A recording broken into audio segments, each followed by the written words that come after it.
Nagsimula kay Han So-yeon ay isang batang babae sa high school na nagbago ang buhay matapos ang isang aksidente sa sasakyan. Simula ng araw na iyon, nabubuhay siya na may anti-grade amnesia. Tuwing umaga kapag nagising siya, ang kanyang alaala ay nagre-reset sa araw ng aksidente.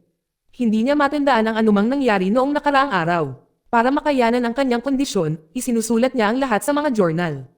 Ang bawat detalye ng kanyang buhay ay maingat na itala upang mabasa niya itong muli sa susunod na araw at maunawaan kung ano ang nangyari. Tanging ang kanyang mga magulang, ang kanyang mga guro, at ang kanyang matalik na kaibigan ang nakakaalam tungkol sa kanyang kondisyon. Isang umaga habang nakasakay sa bus papuntang eskwelahan kasama ang kanyang mga kaklase, ang sasakyan ay biglang huminto. Muntik nang matamba si So-yeon, ngunit isang batang lalaki na nagngangalang Kim Ji-won ang likas na humawak sa kanyang buhok upang pigilan siyang bumagsak. Iniligtas siya nito, ngunit lumikha rin ito ng isang masakit at nakakailang na sandali-sandaling iyon. Mabilis na humingi ng tawad si Ji-won dahil sa paghila sa kanyang buhok. Sa paaralan, napansin ni Ji-won na ang kanyang kaupuan, si Dong-sik, ay nabuli lang ng isang grupo ng mga manggugulo.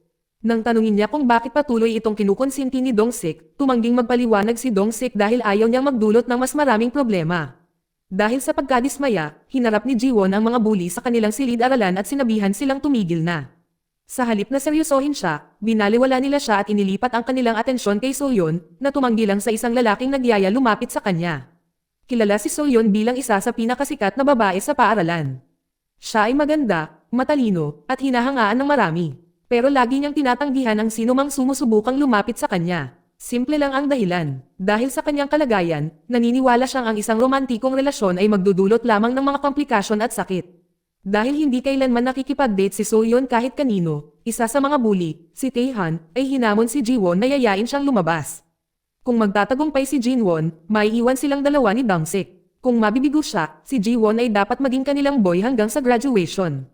Noong una, tumanggi si Ji-won. Hindi siya sikat, halos wala siyang karanasan sa pakikipag-date. At bukod sa maikling insidente sa bus, hindi niya nakausap ng maayos si So-yeon.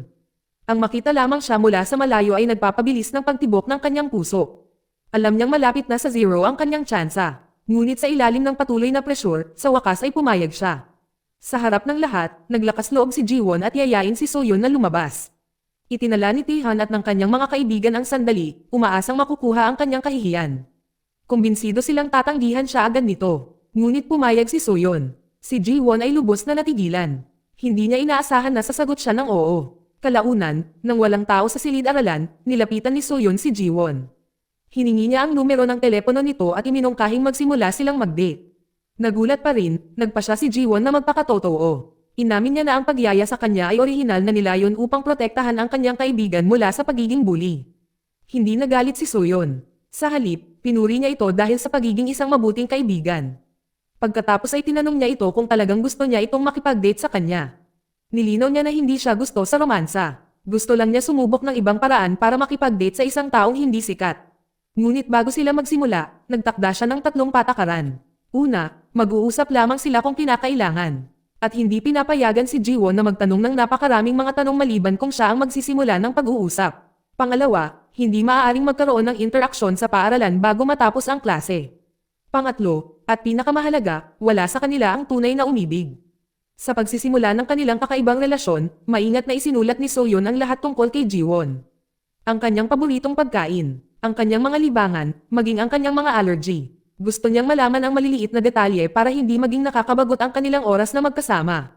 Nakakapagtaka si Ji-won na ginagawa niya ang ganoong haba ng kanyang sasabihin kapag sinasabi niyang hindi niya gusto siya.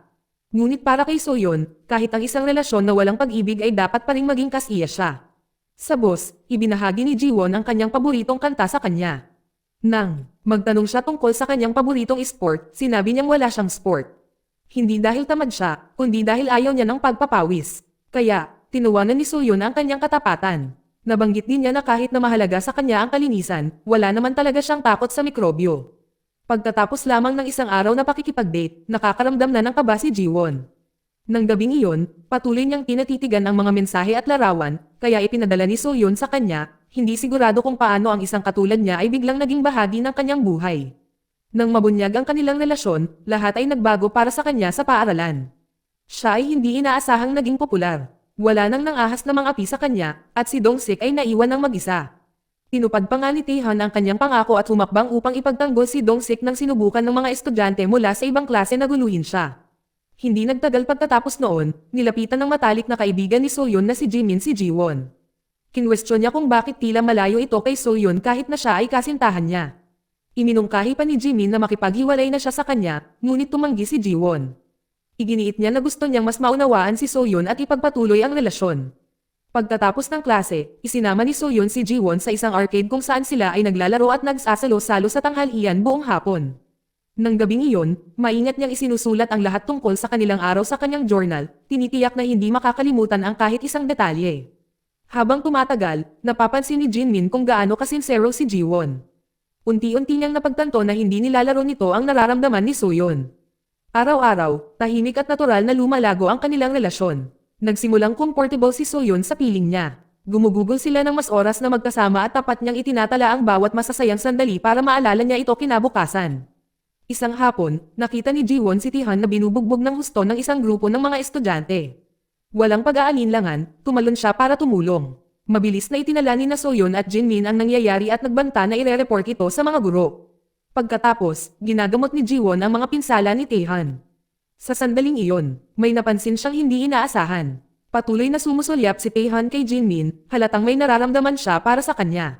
Nang sabihin ni Jinmin kay Taehan na maaari siyang lumapit sa kanya kung may sino mang istorbo sa kanya muli.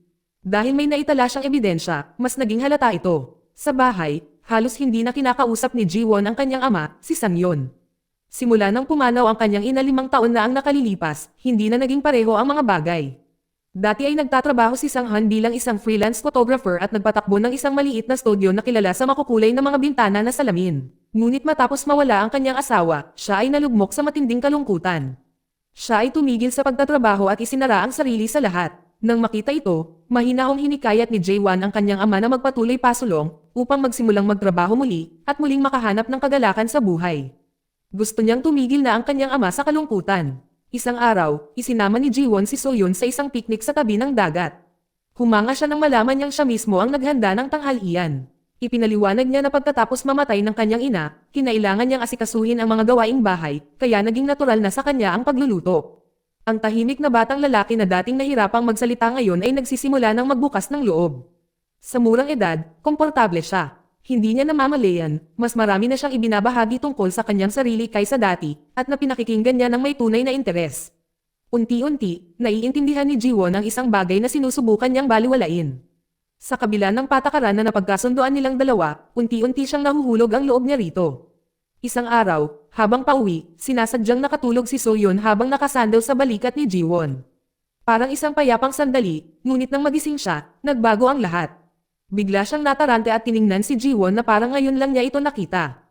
Walang pag-aalinlangan, dali-dali siyang bumaba ng bus at hinabol siya ni Jiwon. Siya ay nalilito at natatakot. Hindi niya ito nakilala, wala silang ideya kung nasaan siya. Iginiit niya na wala siyang maalala. Naiwan si Jiwon na lubos na natigilan, sinusubukang intindihin kung ano ang nangyayari. Sa kanyang pagkataranta, si Soyun ay tumakbo pabalik sa bus at tinawagan si Jinmin. Pagkatapos ay binuksan niya ang mga tala sa kanyang telepono at nakita ang detalyadong impormasyon tungkol sa kanyang kasintahan, si Jiwon, kasama ang 3 tuntunin na dapat niyang sundin. Nang mapagtanto na wala talaga siyang alaala sa kanya, siya ay lumuha ng luha. Matapos kumalma sa wakas, ipinaliwanag ni Soyun ang kanyang kondisyon kay Jiwon. Ikinwento niya rito ang tungkol sa kanyang memory disorder at humingi ng tawad, inamin na ginamit niya ito para sa makasariling dahilan. Pero sa halip na magalit, ginulat siya ni Jiwon. Sinabi niya rito na wala siyang pakialam na magamit. Ayaw niyang magbago ang kanilang relasyon. Hiniling pa niya na huwag niyang isulat ang seryosong pag-uusap nila upang magpatuloy ang kanilang kwento tulad ng dati. Kinabukasan, nakilala ni Jiwon si Jinmin na alam na ang lahat. Hiniling niya rito na ilihim sa lahat ang kalagayan ni Soyun. Nang sabihin ni Jinmin na gusto lang niyang punuin ni Soyun ang kanyang journal ng masasayang alaala, sa wakas na unawaan ni Janmin kung gaano talaga siya kasinsero. Hindi nagtagal, plano ni Jiwon na dalhin si Soyun sa isang espesyal na lugar, ngunit iginiit ni Jinmin at Taehan na sumama. Pumunta silang 4 sa isang aquarium para makakita ng mga penguin, ngunit natuklasan nilang wala. Kalaunan, dinala ni Jiwon si Soyun sa dagat para makapag-isa sila. Nagtawanan sila at nasiyahan sa paglubog ng araw na magkasama. Kailanman ay nagawang itali ang sarili niyang mga sintas ng sapatos. Walang pag-aalinlangan, lumuhad si Jiwon at itinali ang mga ito para sa kanya. Kinabukasan, ginulat ni Jiwon at Taehan ang mga batang babae sa pamamagitan ng pagpapakita na nakasuot ng mga costume ng penguin. Ito ay lumabas na ideya ni Taehan, isang halatang pagtatangkang pahangin si Jinmin. Mukhang nahihiya si Jiwon nang suot ang costume, ngunit hindi mapigilan ni Soyeon ang pagtawa. Siya ay kumukuha ng mga litrato na gustong makuhanan ang bawat segundo. Maging si Jinmin, na noong una ay naiinis kay Taehan, ay lamambat nang makita niya kung gaano kasaya si Soyeon. Ang apat ay magkakasamang kumukuha ng mga litrato, at ng gabi, maingat na isinulat ni Soyeon ang tungkol sa masayang araw sa kanyang journal. Kalaunan, nang bisitahin ni Soyeon at ng kanyang mga kaibigan ang photo studio ng ama ni Jiwon, agad nakilala ni Jinmin ang ama nito bilang isang sikat na photographer. Malaking tagahanga niya talaga at sinusundan niya ito sa social media. Nagtataka siya kung bakit bihira itong mag-post ng kahit ano sa mga panahong ito. Sinabi lang nito na siya ay naging abala at nagpapasalamat sa kanya sa pagpapahalaga sa kanyang trabaho. Nang gabing iyon, tila tahimik na masaya ang ama ni Jiwon. Ang kanyang anak ngayon ay may mga kaibigan at maging isang maganda at magandang kasintahan tulad ni Soyeon. Gayunpaman, malumanay niyang ipinaalala kay Jiwon na huwag magpakapagod sa kanyang sarili dahil ang labis na pagsisikap ay maaaring makaapekto sa kanyang kalusugan. Kinabukasan, sinabi ni Jinmin kay Jiwon ang isang bagay na labis na ikinababahala sa kanya. Kamakailan lamang, natatakot si Soyeon na matulog. Halos gabi-gabi siyang puyat dahil ayaw niyang makalimutan ang mga sandaling ibinahagi niya rito. Dahil dito, mukhang namumutla siya at pagod na pagod dahil sa kawalan ng pahinga. Napagtanto ito, sinubukan ni Jiwon na manatiling matatag habang tahimik na nagsasaliksik patungkol sa mga sakit sa memorya at kung paano gumagana ang utak. Isang araw, ibinahagi niya ang isang bagay na mahalaga kay Soyeon. Ipinaliwanag niya ang konsepto ng prosesong memorya, ang uri ng memorya na nakaimbak sa katawan sa halip na sa isip. Kahit na may amnesia, maaari pa ring maalala ng isang tao kung paano gawin ang ilang mga bagay tulad ng pagbibisikleta dahil ang katawan ay nakakapit sa mga kasanayang iyon. Ang pag-aaral nito ay nagbibigay kay Soyeon ng bagong pakiramdam ng pag-asa. Siya ay palaging may talento sa pagguhit, kaya't nagpa siya siyang buksan muli ang kanyang lumang sketchbook, isang bagay na matagal na niyang hindi nahawakan na panahon. Unti-unti, nagsimula siyang gumuhit muli. Sa paglipas ng mga araw, sila ni Jiwon ay gumugugol ng mas maraming oras na magkasama, at ang kanilang relasyon ay lalong lumalim. Isang gabi, sinama ni Jiwon si Soyeon upang manood ng paputok na pagdiriwang. Sa ilalim ng maliwanag na mga ilaw sa kalangitan, sa wakas ay inamin nila na nilabag nila ang kanilang ikatlong tuntunin. Sila ay nahulog ang loob. Ngunit sa halip na purong kaligayahan, mayroon ding kalungkutan. Alam ni Soyeon na gaano man kahalaga ang sandali na ito, kakalimutan niya ito. Mas malala pa, makakalimutan niya si Jiwon, ang nag-iisang lalaking tunay niyang minamahal. Maya-maya, nakita si Soyeon na namumuhay ng kanyang buhay gaya ng dati, nahihirapan pa rin sa kanyang kondisyon sa memorya. Ngunit may kakaiba ngayon, wala na si Jiwon sa kanyang tabi nito. Mas matagal niyang kasama si Jinmin at minsan ay kasama si Taehan. Ngunit wala ni isa sa kanila ang bumanggit kay Jiwon. Gayunpaman, paulit-ulit na iginuguhit ni Soyeon ang mukha nito paulit-ulit. Tinanong niya si Jinmin tungkol sa kanya. Nalilito, dahil hindi niya talaga siya maalala. Nakatayo lang si Jinmin doon sa katahimikan nang magtanong ang kanyang matalik na kaibigan tungkol kay Jiwon. Pagkatapos ay nabunyag na minsan nauna, nakipagkita si Jiwon kay Jinmin ng pribado upang pag-usapan ang kanyang kalusugan. Ipinanganak siyang may mahinang puso at kinailangang sumailalim sa regular pagpapagamot habang maingat na pinoprotektahan ang kanyang kalagayan. Iyon ang tunay na dahilan kung bakit iniwasan niya ang mga klase sa physical education. Hindi ito tungkol sa pagkaayaw sa pawis. Hindi ito kinaya ng kanyang puso. Inamin ni Jiwon na lumalala ang kanyang kalagayan at maaari siyang bumagsak anumang oras. Alam ito, hiniling niya kay Jinmin na alagaan si Soyeon. Higit sa lahat, gusto niyang maging masaya ito araw-araw. Hindi nagtagal, nakatanggap si Soyeon ng tawag mula kay Jinmin na may nakapanlulumong balita. Pumanaw na si Jiwon. Pagdating ni Soyeon, sina Jinmin at Taehan ay nasa kanyang libing, nagbibigay ng kanilang huling pagpupugay. Labis siyang naapektuhan ng balita. Kahit wala na ang kanyang mga alaala, nakakaramdam siya ng napakalaking kalungkutan. Bilang paggalang sa huling kahilingan ni Jiwon, gumawa si Jinmin ng masakit na desisyon na burahin ang lahat tungkol sa kanya mula sa journal ni Soyeon. Hindi ito madali, ngunit hindi niya matiis na makita ang kanyang matalik na kaibigan na magdusa habang buhay dahil sa isang taong wala na. Habang tumatagal, unti-unting nagsisimulang gumaling si Soyeon mula sa kanyang sakit sa memorya. Ang kanyang kondisyon ay unti-unting bumubuti, ngunit may isang bagay pa rin siyang pinaghihirapan na. Hindi niya lubos na maalala si Jiwon, kahit paulit-ulit niyang iginuguhit ang mukha nito ng paulit-ulit. Tahimik na pinapanood ni Jinmin habang pinupuno ng kanyang matalik na kaibigan ang mga pahina ng mga guhit ng parehong lalaki. Kalaunan, nabunyag na itinago ni Jinmin ang lahat ng mga lumang journal ni Soyeon tungkol kay Jiwon. Dala ang bigat ng pagkakasala, sa wakas ay ibinalik niya ang mga ito at humingi ng tawad sa pagtatago ng katotohanan sa lahat ng oras na ito. Sa pamamagitan ng mga journal na iyon, natuklasan ni Soyeon ang isang bagay na hindi niya nalaman. Nagkita na talaga sila ni Jiwon bago pa man magsimula ang lahat sa isang ospital habang pareho silang naghihintay ng kanilang mga resulta ng pagsusuri. Sa maikling pagkikitang iyon, isinulat ni Soyeon ang pangalan ni Jiwon sa isang maliit na piraso ng papel. Iyon ang tunay na dahilan kung bakit pumayag siyang makipag-date sa kanya.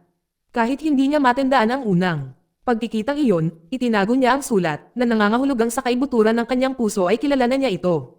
Dinalaw ni Soyeon ang ama ni Jiwon. Iniabot ni Sangyeon sa kanya ang mga gamit na naiwan ni Jiwon sa likuran. Dahil sa labis na emosyon, napahagulgol si Soyeon sa harap niya. Humingi siya ng paumanhin dahil hindi niya maalala ang anak na nagbigay sa kanya ng mahahalagang alaala. Malumanay na inalaw siya ni Sangyeon. Ipinaliwanag niya na ang mga alaala ng bawat isa ay kumukupas sa paglipas ng panahon, anuman ang kanilang kalagayan. Ngunit ang mga damdamin ay magkakaiba. Ang mga emosyong nag-uugat sa puso ay hindi kailanman tunay na nawawala.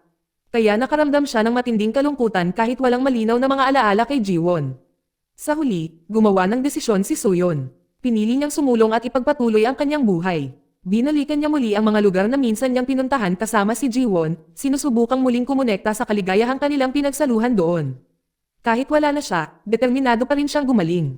Gusto niya na unti-unti niya itong maalala. Hindi lang bilang isang kumukupas na alaala, kundi bilang ang nag-iisang taong piniling manatili sa buhay niya at tanggapin siya kung sino talaga siya. Higit sa lahat, gusto niyang panghawakan ang pagmamahalan na minsan nilang pinagsaluhan. Dito nagtatapos ang kwento. Salamat sa panonood.